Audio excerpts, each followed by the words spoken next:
All of us have these moments, and maybe we didn't realize it at the time, but there are moments when we look back on what were tipping points in our life, where we found ourselves the focus of events that we might not even have had control of, but we come face to face with a choice, and the result changed our lives in an incredibly significant way. Those moments that shaped who you are today, for better or worse, those are game changers.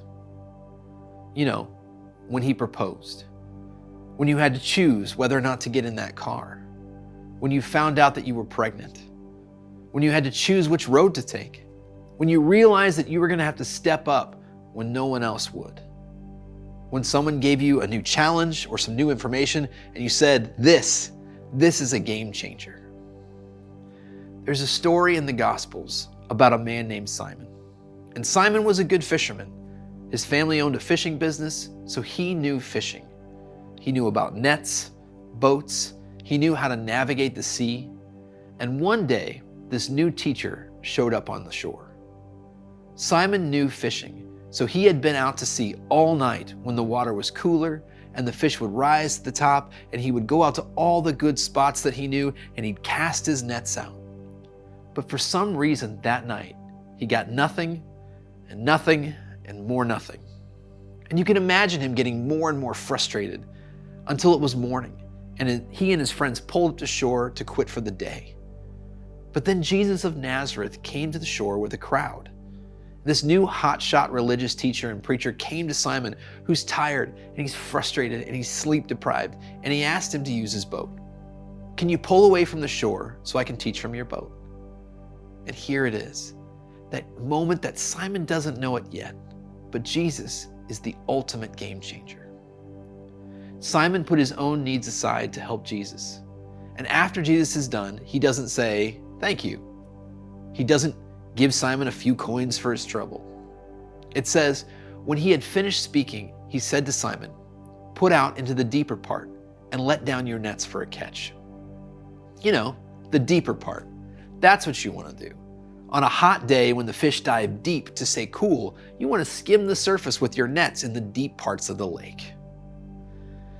Master, replied Simon, we were working hard all night and caught nothing at all.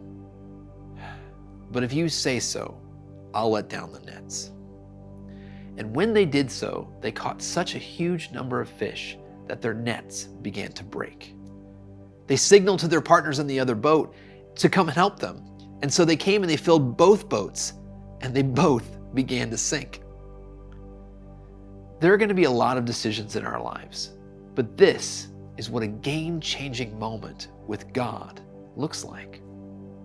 He shows up and he asks us to do something very simple.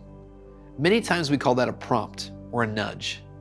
It's hard to describe, but it's like God is elbowing you and saying, hey, did you notice that? Hey, did you hear what they said? And he calls you to do something simple. Can I use your boat? And then when we show him that we're willing, he says, well, what if we go deeper? I want to take you somewhere that's not safe. Let's wade out into the deep together. And I want to use something that you think is common to do something miraculous. It's scary. It's exciting. It's not something that we can do on our own. You know, we go, God, I've tried that. I've been out there. It doesn't work. I can't do that.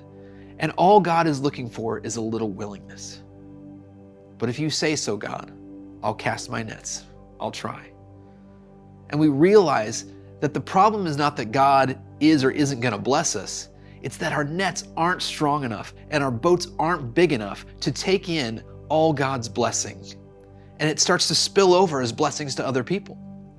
And this isn't even the real game changer for Simon. It's not over. When Simon Peter saw it, he fell down at Jesus' knees. Go away, he said. Leave me, Lord, I'm a sinner. And all his companions were gripped with amazement at the catch of fish they had taken in. And this included James and John, the sons of Zebedee, who were partners with Simon. Don't be afraid, said Jesus to Simon. From now on, you'll be catching people. They brought the boats into land, and they abandoned everything and followed him. Simon saw who God really was, and he saw who Simon really was. God can do anything, but he chooses to use us. And Jesus says to him, "You're not who you were. You work for me now."